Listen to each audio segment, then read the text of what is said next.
How to wind a trimmer line.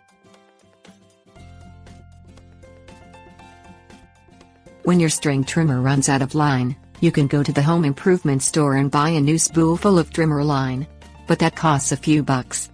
It's much less expensive to buy replacement trimmer line and respool it yourself. It might seem a little tricky at first, but you'll be able to quickly get the hang of it and get back out in your lawn.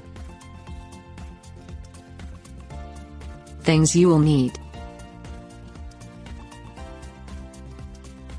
old spool, new trimmer line. Remove the spool from the string trimmer.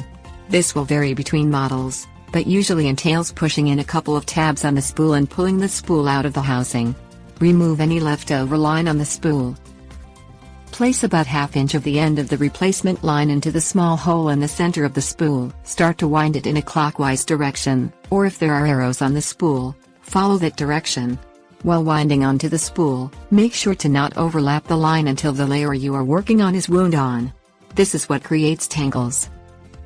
Stop winding when the new line is about 1/4 inch from the top ridge of the spool and cut the new line at that point. Carefully snap or screw the spool back into place. You will probably have to thread the end of the line into a hole in the spool housing. Tips warnings.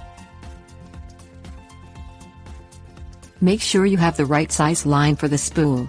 If you have any of the old line, you can bring that to the hardware store and match it up with the right size line. If you do not, a good rule of thumb is if it is gas, use .080 diameter line, or if it is electric, use .065 or smaller diameter line.